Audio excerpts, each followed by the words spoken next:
Good evening, everybody at Shalom Divine Television. Shalom divine TV பார்க்கிற உங்கள் அனைவருக்கும் என்னுடைய மாலை வணக்கத்தை தெரிவித்துக் கொள்கிறேன். Last week we looked at Mark 2 and the paralytic who was healed. போன வாரத்திலே மார்க் 2ஆம் அதிகாரத்திலே ஒரு முடவன் சுகமானதை குறித்து நாம் பார்த்தோம். You probably know the story where the four friends brought him and they let him down through the roof, and Jesus said to them, "Son, your sins are forgiven you." உங்களுக்கு தெரிஞ்ச சம்பவம் தான். 4 பேர் அந்த திமிர்வாதக்காரனை கொண்டு வருகிறார்கள்.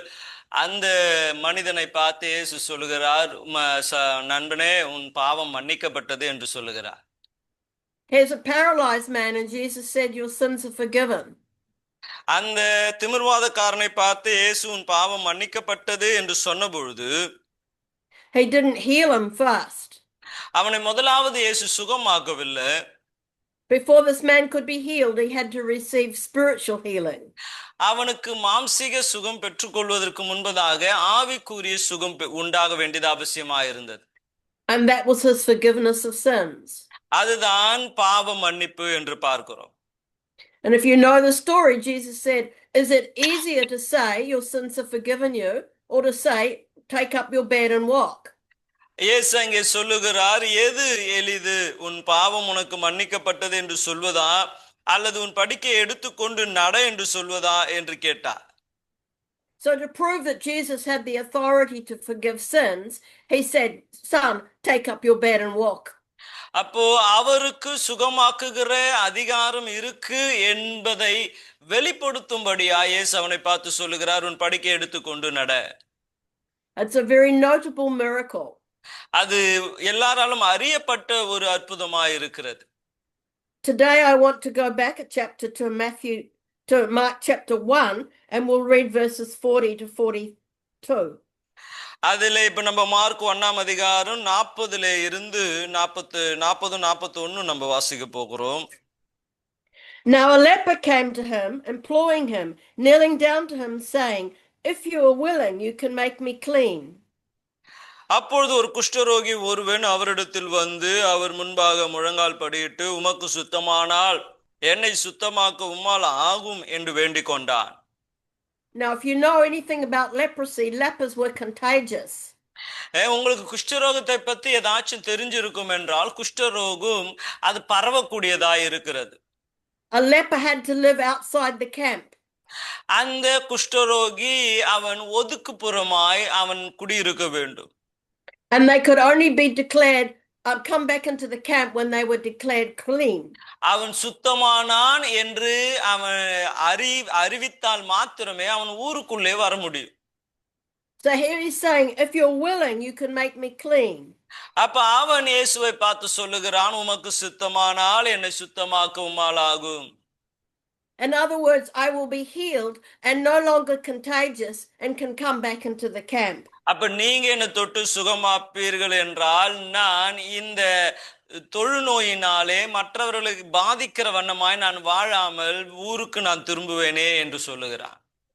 Verse 41, then Jesus, moved with compassion, stretched out his hand and touched him and said, "I am willing, be cleansed."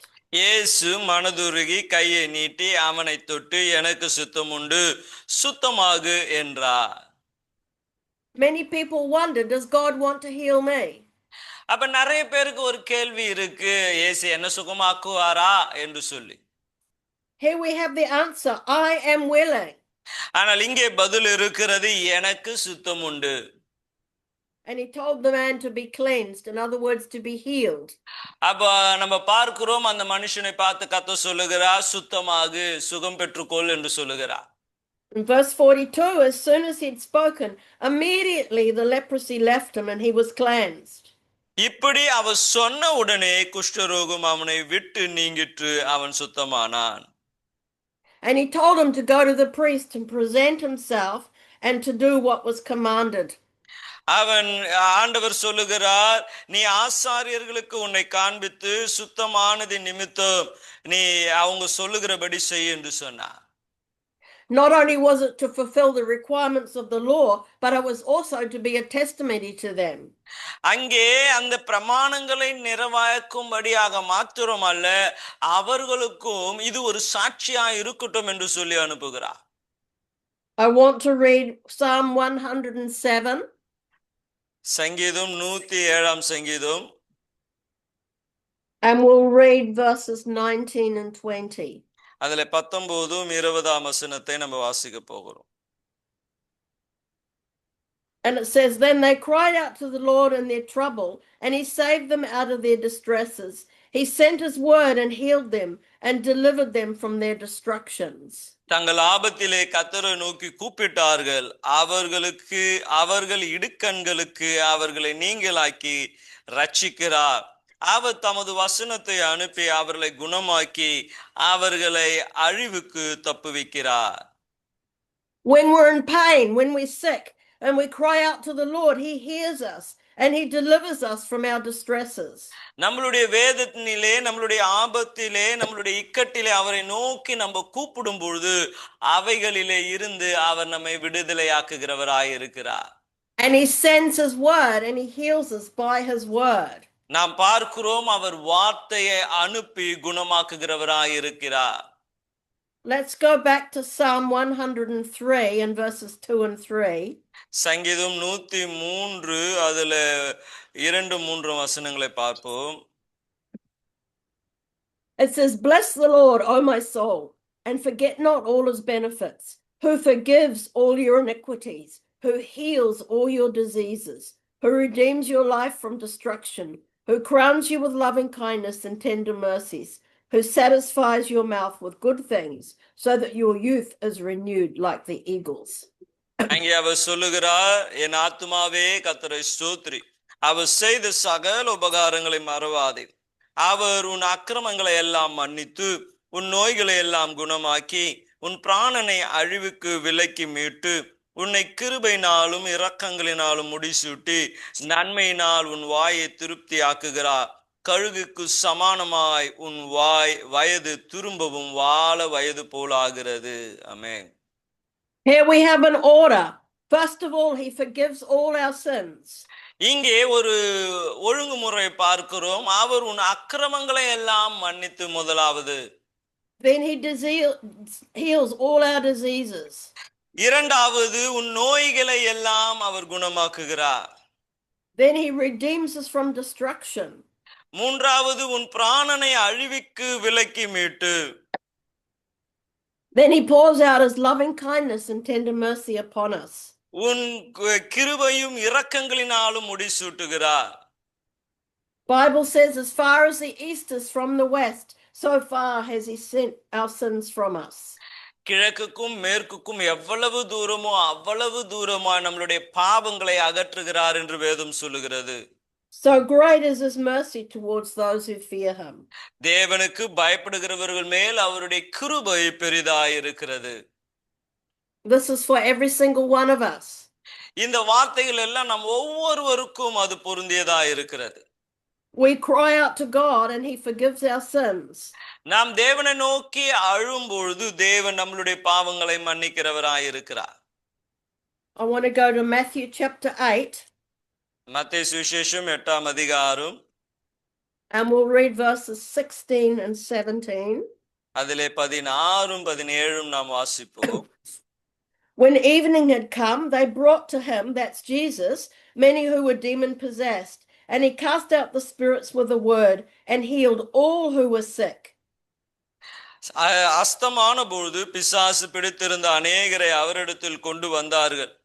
அவர் அந்த ஆவிகளை தமது வார்த்தையினாலே துரத்தி பிணையாளிகளை எல்லாரையும் சுஸ்தமாக்கினார். That it might be fulfilled which was spoken by Isaiah the prophet, saying, He himself took our infirmities and bore our diseases. அவர் தாமே நம்முடைய பலவீனங்களை ஏற்றுக்கொண்டு நம்முடைய நோய்களை சுமந்தார் என்று ஏசியா தீர்க்கதரிசினால் உரைக்கப்பட்டது நிறைவேறும்படி இப்படி நடந்தது. We know that on the cross Jesus became sin for us.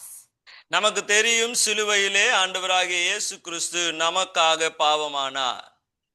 He took our diseases, he took our infirmities, he took our pains on his body. நம்மளுடைய வியாதிகளையும் நோய்களையும் அவருடைய சரீரத்திலே அவர் ஏற்றுக்கொண்டார் என்று நாம் அறிந்திருக்கிறோம். That quote is from Isaiah chapter 53. அது ஏசாயா 53ஆம் அதிகாரத்திலே அவைகள் சொல்லப்பட்டு இருக்கிறது. We'll read verses 4 to 6. நம்ம ஏசாயா 53 4 5 வசனங்களை நாம் வாசிப்போம். Surely he has borne our griefs and carried our sorrows, yet we esteemed him stricken, smitten by God and afflicted. அங்கே சொல்லப்படும் மெய்யாகவே அவர் நம்முடைய பாடுகளை ஏற்றுக்கொண்டு நம்மளுடைய துக்கங்களை சுமந்தார், நாமோ அவர் தேவனால் அடிக்கப்பட்டு வாதிக்கப்பட்டு சிறுமைப்படுத்தப்பட்டார் என்று எண்ணினோம். He bore our griefs, he bore our sicknesses, he bore our sorrows. அவர் நம்மளுடைய பாடுகளை, நம்மளுடைய வேதனைகளை, நம்மளுடைய துக்கங்களை எல்லாம் அவர் சுமந்தார். The Bible says he who knew no sin became sin for us. பாவம் அறியாத அவர் நம் நிமித்தம் பாவமானார். Verse 5, but he was wounded for our transgressions, he was bruised for our iniquities, and the chastisement for our peace was upon him. அங்கே சொல்லப்படுகிறது, நம்முடைய மீறுதலின் நிமித்தம் அவர் காயப்பட்டு நம்முடைய அக்கிரமங்கள் நிமித்தம் அவர் நொறுக்கப்பட்டார், நமக்கு சமாதானத்தை உண்டு பண்ணும் ஆக்கினி அவர் மேல் வந்தது. And by his stripes we are healed. அவருடைய தழும்புகளால் குணமாகிறோம். This means because of our sins he was wounded. இங்கே நாம் பார்க்கிறோம், நம்மளுடைய பாவங்கள் நிமித்தம் அவர் காயப்பட்டார். He was bruised or crushed for our rebellion. நம்மளுடைய அக்கிரமம், நம்மளுடைய கீழ்ப்படியாமை நிமித்தம் அவர் நொறுக்கப்பட்டார். He took the punishment so that we could receive peace. அவர் தண்டனையை ஏற்றுக்கொண்டார், காரணம் நாம் சமாதானமாய் இருக்க வேண்டும் என்று. Or like the leper, so that we could be made whole. அந்த குஷ்டரோகியை போல நாம் பூர்ணராய் சுகமுள்ளவர்களாய் இருக்க வேண்டும் என்பதற்காக. And by his stripes we are healed. அவருடைய தழும்புகளாலே குணமாகிறோம். Verse 6, all we like sheep have gone astray, we've turned everyone to his own way, and the Lord has laid on him the iniquity of us all. நாம் எல்லோரும் ஆடுகளை போல வழி தப்பி திரிந்து அவன் தன் வழியிலே போனோம், கர்த்தரோ நம் எல்லோருடைய அக்கிரமத்தையும் அவர் மேல் விழ பண்ணினார். The Bible says in Matthew 27 that Jesus was scourged. மத்தேயு சுவிசேஷம் 27 இயேசு காயப்பட்டார் என்று நாம் வாசிக்கிறோம்.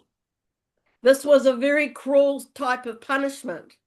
அது பார்க்கிறோம், மிகவும் அது உபத்திரவப்படுத்தப்படுகிற ஒரு வேதனையாய் இருக்கிறது. The person was stripped naked and their hands bound like this to a stripping post. அந்த மனுஷனை அவங்க என்ன பண்ணுவாங்கன்னா, நிர்வாணப்படுத்தி ஒரு கொம்பிலே அவன் கையை மேல வச்சு கட்டிடுவாங்க. And then the Roman soldiers, they got a cat of 9 tails. அங்கே நாம் பார்க்கிறோம், ரோம போர் வீரர்கள் அவங்க ஒரு ஜாட்டை எடுத்துக்கொள்வார்கள். This is a leather strap that has bits of bone and metal in it. அது ஒரு லெதர் ஒரு ஜாட்டியா இருந்தாலும் முன்னாடி பாத்தீங்கன்னா எலும்பு, உடைந்த எலும்புகளும் இரும்புகளும் இவைகள் எல்லாம் கட்டப்பட்டு இருக்கும் முனையிலே. And when he was whipped, those pieces of bone and metal would pull the flesh. அப்ப அதுல அடிக்கும் பொழுது அந்த எலும்பும் அந்த இரும்புகளும் அது என்ன பண்ணும் என்றால் சதையை பீத்து கொண்டு வந்துவிடும். It would shred the skin so that the spine would be exposed. அது அடித்து அப்படி எடுக்கும் பொழுது சதை வந்து எலும்புகள் எல்லாம் தெரிகிற ஒரு நிலையா இருக்கும். It took 39 lashes. அவர் 39 அடிகள் அது போல வாங்கினார்.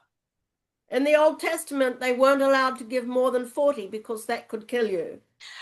பழைய ஏற்பாடு காலத்திலே 40 அடி அடிக்க அனுமதிக்க மாட்டாங்க, காரணம் அது ஒரு மனுஷனை அது சாகடித்து விடும் என்று சொல்லி. It tells us in the Psalms that his back was like a plowed field. நம்ம பார்க்கிறோம், அவருடைய முதுகு ஒரு உழவு சாலையை போல இருந்தது என்று வேதம் சொல்லுகிறது. In other words, there were ridges in his back. அவருடைய சரீரத்திலே பின்பதாக அது உழவு சாலையை போல காணப்பட்டது. and the flesh underneath was exposed. அதற்கு கீழாய் இருக்கிற மற்ற சதைகள் எலும்புகள் எல்லாம் வெளியாய் காணப்பட்டது. So when it says, by his stripes you are healed, அப்போ வேதம் அவருடைய தழும்புகளால் நீங்கள் குணமானீர்கள் என்று சொல்லும் பொழுது it's something that cost him incredible pain and suffering. அது அவரிடத்திலே இருந்து ஒரு பெரிய வேதனையை, கஷ்டத்தை அது அவர் பெற்றுக்கொண்டதினால் உங்களுக்கு இந்த சுகத்தை கொண்டு வந்திருக்கிறார். In Isaiah 52 verse 14, it says his visage was marred more than any other man. இங்கே ஏசாயா தீர்க்கதரிசன புஸ்தகம் 52ஆம் அதிகாரம் அதிலே 14ஆம் வசனத்தை வாசிக்கும் பொழுது அங்கு சொல்லப்படுகிறது, மனுஷர்கள் பார்க்கிறதிலும் அவருடைய முக பார்வை அது அலங்கோலமாய் இருந்தது என்று நாம் பார்க்கிறோம். We know from John 19 verse 1 they scourged him. யோவான் சுவிசேஷம் நம்ம பார்க்கிறோம், அவரை காயப்படுத்தினார்கள் என்று நாம் வாசிக்கிறோம். Then in verse 2 they made a crown of twisted twigs and they put it on his head. அதிலே 2ஆம் வசனத்தை பார்க்கும் பொழுது முள்களினாலே ஒரு முடியை பின்னி அவர் சிரசின் மேல் வைத்தார்கள் என்று பார்க்கிறோம். And then they mocked him and they beat him. அவரை கேலி பண்ணார்கள், அவரை ஏளனம் பண்ணினார்கள். And they stripped him naked. அவரை நிர்வாணப்படுத்தினார்கள். And then they put clothes on him. அவர் மேலே சிவப்பான ஒரு அங்கியை அவருக்கு உடுத்தினார்கள். Can you imagine your flesh has been torn and it's open and then they put clothes on? How painful that would be. உங்க சரீரம் எல்லாம் பிக்கப்பட்டு அப்படியே காயம் ரத்தம் வடிந்து கொண்டு இருக்கிறதின் மேல ஒரு துணி மேல பட்டா எப்படி இருக்கும்னு யோசிச்சு பாருங்க. The crown of thorns, those thorns were about 2 inches long. அதுல அந்த கிரீடத்திலே இருந்த முள்ளுங்க 2 இன்ச்சு நீளமுள்ளதாய் காணப்பட்டது. They put it onto his head and it pressed into his skull. அதை அவர் தலையிலே வைத்து அவர் மேலே அதை அமுக்கி அதை மாட்டி விட்டார்கள். The Bible says in Galatians 3:13 and 14, கலாத்தியர் 3ஆம் அதிகாரம் அதுல 13 14 வசனத்தை வாசிப்போம் என்றால், Jesus did this to set us free from the curse. சாபத்திலே இருந்து நம்மை விடுதலையாக்கும்படி இயேசு இவைகளை ஏற்றுக்கொண்டார். It says, cursed is everyone who hangs on a tree, that the blessing of Abraham might come upon the Gentiles in Christ Jesus, that we might receive the promise of the Spirit through faith. மரத்தில் தூக்கப்பட்ட எவனும் சபிக்கப்பட்டவன் என்று எழுதியிருக்கிறபடியே ஆபிரகாமுக்கு உண்டான ஆசீர்வாதம் கிறிஸ்து இயேசுவினால் புறஜாதிகளுக்கு வரும்படி இப்படி ஆயிற்று என்று நாம் வாசிக்கிறோம். He redeemed us from the curse of the law, having become a curse for us. அவர் பிரமாணத்தின் சட்டங்களிலே பிரமாணத்தின் சாபங்களிலே இருந்து நம்மை விடுதலையாக்கும்படி அவர் அந்த பிரமாணத்திற்கு உட்பட்டார் என்று நாம் பார்க்கிறோம். This means every mental problem, every torment of the devil. நம்மளுக்கு இருக்கிற சிந்தனையில இருக்கிற பிசாசினுடைய எல்லா போராட்டங்களும் நம்மளுடைய காரியங்களையும் விடுதலையாக்கும்படியாய் கர்த்தர் அப்படி செய்தார். We know that many people are demon possessed and tormented by spirits. நாம் பார்க்கிறோம் அநேக ஜனங்க பிசாசினால் பிடிக்கப்பட்டவர்களாய் பிசாசினால் வாதிக்கப்பட்டு கொண்டு இருக்கிறாங்க. If we go to Africa, we will pray for people that are having bad dreams at night. ஆப்பிரிக்காவுக்கு கடந்து போனீங்கன்னா நிறைய பேரு அசுத்த கனவுகள் அவர்களை பயமுறுத்தி அவர்களை ஆளுகை செய்கிறதை பார்க்கிறோம். And there's many. அது போல அநேக ஆண்களும் கஷ்டப்படுறாங்க. Especially those who have been involved in witchcraft. அது விசேஷமா என்னன்னா அது விட்ச்கிராஃப்ட் மூலமாக அப்படிப்பட்ட அசுத்தாவிகளின் கிரியைகள் அவர்களுக்கு வெளிப்படுகிறது. It gives an entrance point in their life to the devil. அவங்க இந்த மந்திரங்களை செய்வதினாலே பிசாசு அவளுடைய வாழ்க்கையில நுழைவதற்கு அது வழிகளை ஏற்படுத்தி கொடுக்கிறது. We go to Luke chapter 9 and we'll read verses 1 and 2. லூக்கா சுவிசேஷம் 9ஆம் அதிகாரம் அதுல 1-2 வசனங்களை வாசிப்போம். Then Jesus called his 12 disciples together and gave them power and authority over all demons and to cure diseases. He sent them to preach the kingdom of God and to heal the sick. அவர் தம்முடைய 12 சீஷர்களை அழைத்து சகல பிசாசுகளை துரத்தவும் வியாதி உள்ளவர்களை குணமாக்கவும் அவர்களுக்கு வல்லமையும் அதிகாரம் கொடுத்து தேவனுடைய ராஜ்யத்தை குறித்து பிரசங்கிக்கவும் பிணியாளிகளை சொஸ்தமாக்கவும் அவர்களை அனுப்பினார். And then we go to chapter 10. இதிலே 10ஆம் அதிகாரத்துக்கு நாம் கடந்து போவோம் என்றால், after these things the Lord appointed 70 others also and sent them 2 by 2 before his face into every city and place where he himself was to go. இவைகளுக்கு பின்பு கர்த்தர் வேற 70 பேரை நியமித்து தாம் போகும் சகல பட்டணங்களுக்கும் இடங்களுக்கும் அவர்களை தமக்கு முன்னே 2 பேராக அனுப்பினார். And chapter 9 he gave them power and authority over demons and to cure diseases. நாம் பார்க்கிறோம் 9ஆம் அதிகாரத்திலே வியாதிகளை சுகமாக்கவும் பிசாசின் பிடியில் இருக்கிற விடுதலையாக்கவும் அதிகாரத்தை கொடுத்தார். We see the same thing in chapter 10. 10ஆம் அதிகாரத்திலேயும் அதே பார்க்கிறோம். Verse 9, heal the sick there and say to them, the kingdom of God has come near to you. அங்கே 9ஆம் வசனம், அவ்விடத்திலே பிணியாளிகளை சொஸ்தமாக்கி தேவனுடைய ராஜ்யம் உங்களுக்கு சமீபமாய் வந்திருக்கிறது என்று அவர்களுக்கு சொல்லுங்கள்.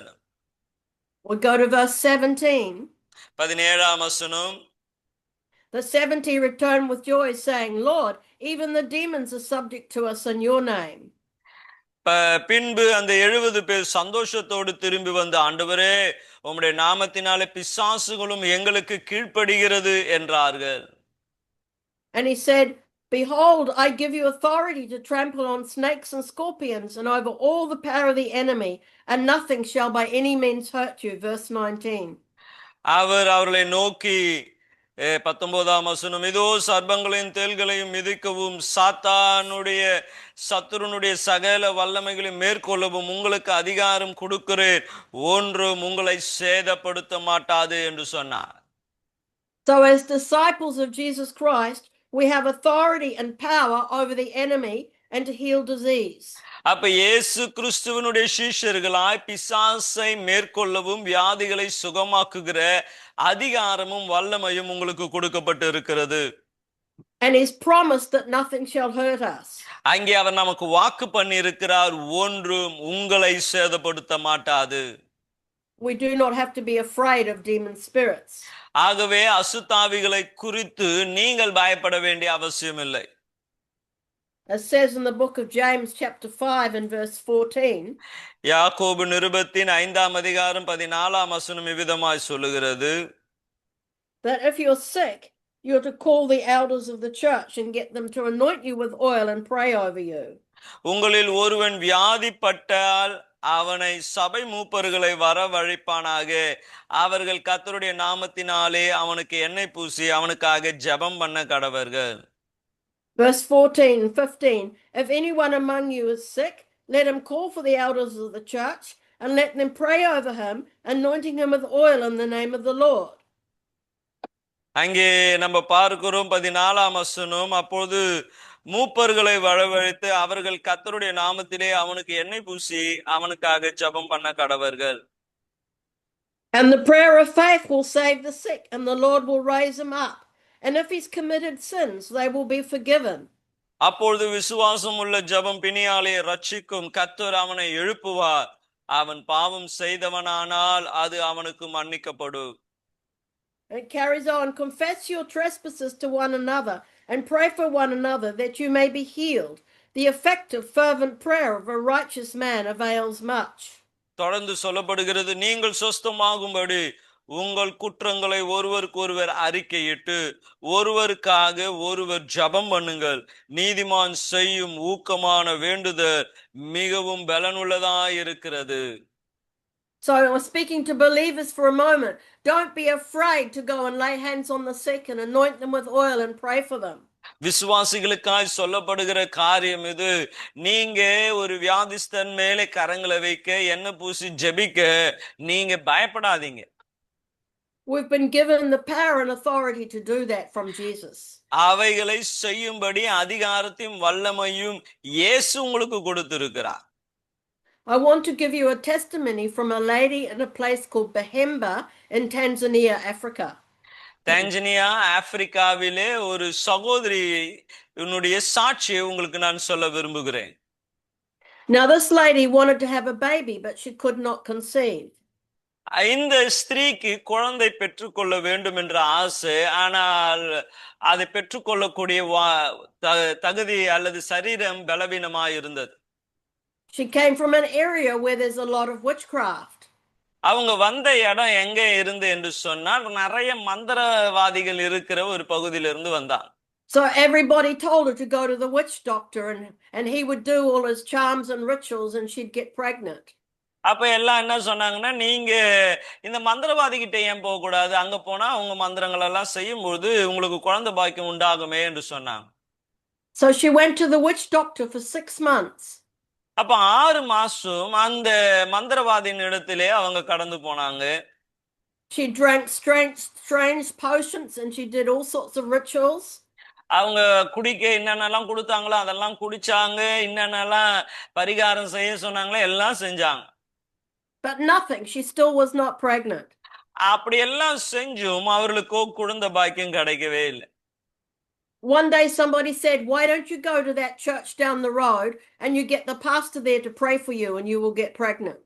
அப்போ அங்க ஒருத்தர் சொன்னாங்க, நீ இவ்வளவு கஷ்டப்படுறியே, அங்க இருக்கிற அந்த சபைக்கு பாஸ்டர்கிட்ட ஜெபம் பண்ண சொல்லி கேளுங்க, அவர் ஜெபம் பண்ணா அற்புதம் நடக்கும் அப்படின்னு சொன்னாங்க. So she went to see the pastor. அப்ப பாஸ்டரை பார்க்க அவங்க போனாங்க. He laid hands upon her and prayed for her and commanded her body to be set free from any curse. அப்ப அந்த ஊழியக்காரர் அவங்க மேல கையை வச்சு அவங்களுக்கு மேல இருக்கிற எல்லா அடிமைத்தனத்தின் ஆவிகள், பிசாசின் கிரியைகள் எல்லாம் மாறி போய் விடுதலை ஆக்கப்படட்டும்னு ஜெபம் பண்ணாங்க. And he sent her home to her husband. அவங்க வீட்டுக்கு கணவரிடத்திலே அனுப்பிவிட்டாங்க. After several months she got pregnant. சில மாதங்களிலே அவங்க அறிந்து கொண்டாங்க அவர்கள் கர்ப்பமா இருக்கிறதை. And I have that testimony in my phone. அவங்க சொன்ன அந்த சாட்சியை நான் என் போன்ல வச்சிருக்கிறேன். Many people are tormented by demon spirits. அநேகர் அசுத்தாவினாலே அலக்கழிக்கப்படுகிறதை பார்க்கிறோம். But Jesus came to do the impossible, to set us free. ஆனால் இயேசு நம்மை விடுதலை ஆக்கும்படி அவர் கடந்து வந்தார். He took those lashes on his back that we could be healed. அவர் சரீரத்திலே அவர் காயங்களை ஏற்றுக்கொண்டார், காரணம் நம்மை சுகமாக்கும்படியா. And he took the crown of thorns that we might be set free from the curse. சாபங்களிலே இருந்து நமக்கு விடுதலை கொடுக்கும்படியாய் அந்த முள் கிரீடத்தை அவர் ஏற்றுக்கொண்டார். You know, when the angel came to Mary, the mother of Jesus, தேவதூதன் ஆனவன் இயேசுவினுடைய தாயார் இடத்துல வந்தபொழுது, and he told her this impossible story that she was going to conceive a child. அப்போ அவங்க சொல்றாங்க, ஒரு குழந்தையை பெற்றெடுக்க போறீங்க நீங்க அப்படின்னு சொன்னாங்க. The angel said, there is nothing impossible with God. அப்பொழுது தொடர்ச்சியாய் இந்த தேவதூதன் மரியாளை பார்த்து சொல்லுகிறாங்க, தேவனால் கூடாத காரியம் ஒன்றுமில்லை. The Bible tells us in Hebrews 11 verse 6 that to receive we need to come in faith. எபிரேயர் 11:6 இவ்விதமாய் வேதம் சொல்லுகிறது, நீங்கள் பெற்றுக்கொள்ள வேண்டும் என்றால் விசுவாசத்தோடு வர வேண்டும். If we don't have faith, we won't receive. நீங்க விசுவாசம் இல்லை என்றால் நீங்கள் பெற்றுக்கொள்ள முடியாது. So when we come and ask God for something, அப்ப நீங்க தேவனிடத்திலே உன்னை பெற்றுக்கொள்ள வரும்பொழுது, faith, it is impossible to please him, for he who comes to God must believe that he is, and that he is a rewarder of those who diligently seek him. Hebrews 11:6. அங்கே எபிரேயர் 11:6 சொல்லுகிறது, விசுவாசம் இல்லாமல் தேவனுக்கு பிரியமாய் இருப்பது கூடாத காரியம். ஏனென்றால் தேவனிடத்தில் சேருகிறவன் அவர் உண்டு என்றும் அவர் தம்மை தேடுகிறவர்களுக்கு பலன் அளிக்கிறார் என்றும் விசுவாசிக்க வேண்டும். I know that there are people listening and you have physical ailments and pains in your body. இந்த செய்தியை கேட்கிற சிலர் உங்கள் சரீரத்துல வலி வேதனையோடு கூட வியாதியோடு கூட இருக்கிறீங்க. I know there are people listening that have demonic torment, bad dreams, confusion, lack of concentration. அதே போல இதை கேட்கிற சிலர் அசுத்தாவினாலே பிடிக்கப்பட்டு கெட்ட கெட்ட கனவுகள், நிம்மதி இல்லை, ஏதோ ஒரு குழப்பத்திலேயே நீங்க இருக்கிறீங்க. As I pray for you in a minute, I want you to release your faith to God to receive healing. நான் இன்னும் கொஞ்ச நேரத்துல உங்களுக்கு ஜெபிக்க போகிறேன். நீங்க விசுவாசத்தை தேவனுக்கு நேராய் உங்கள் விசுவாசத்தை நீங்கள் வெளிப்படுத்தும் பொழுது சுகத்தை பெற்றுக்கொள்வீர்கள். Jesus came to heal disease. இயேசு வியாதிகளில் இருக்கிறவர்களை சுகமாக்கும்படியாய் வந்தார். Disease is actually two parts, dis-ease. நாம் பார்க்கிறோம் டிசீஸ் என்று சொன்னால் அதுல 2 காரியம் இருக்கிறது. ஒன்று அதில் இருந்து விடுதலை என்று பார்க்கிறோம். It means no peace.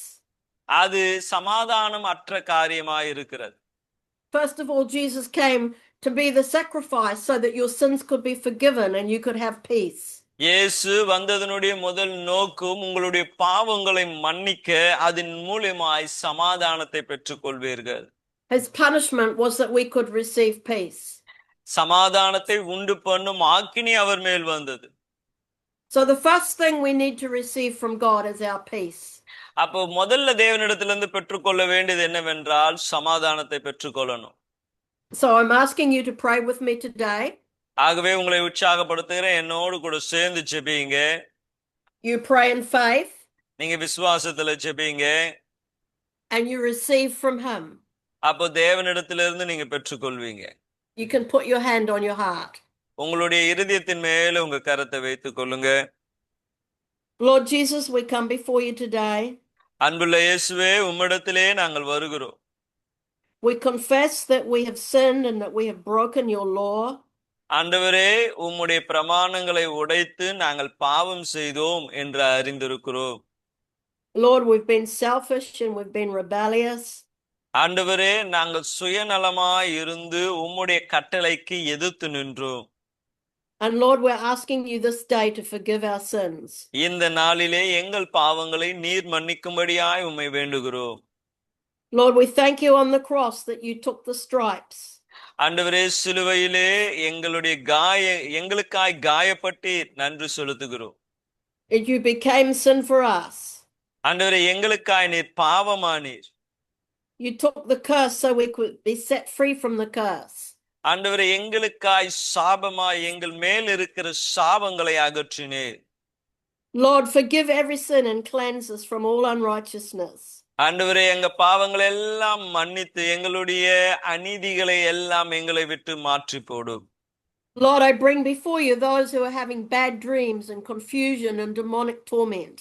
ஆண்டவரே, கெட்ட கெட்ட கனவுகள், குழப்பங்கள், பிசாசினால் அலக்கழிக்கப்படுகிறவர்களுக்காய் ஜெபிக்கிறேன். Thank you that you became a curse for them so that they can be set free. ஆண்டவரே, அவர்களுக்காய் நீ சாபமாய் அவர்களை விடுதலையாக்கினீர். அதற்காக நான் நன்றி செலுத்துகிறேன். We command every tormenting spirit to be bound and to go in Jesus' name. எல்லாம் பலவீனப்படுத்துகிற அலக்கழிக்கிற துஷ்ட ஆவிகள் இப்பொழுதே மாறிப்போ என்று இயேசுவின் நாமத்திலே கட்டளையிடுகிறேன்.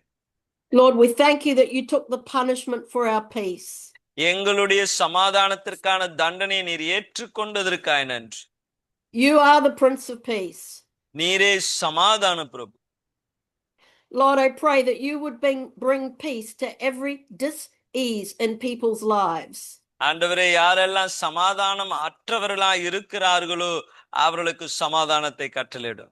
Let them be healed today from their pains, from their sicknesses, from their infirmities, whatever it is. ஆண்டவரே, அவருடைய வியாதிகள், நோய்கள், பலவீனங்கள், வேற என்ன காரியத்தில் அவர்கள் வேதனைப்படுகிறார்களோ இன்றே விடுதலை ஆவார்களாக.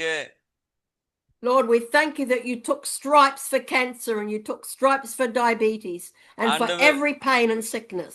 ஆண்டவரே, கேன்சருக்காக, டயபிட்டிஸுக்காக, சகல நோய்களுக்காய் நீ சரீரத்தில் காயங்களை ஏற்றுக்கொண்டதற்காக நன்றி.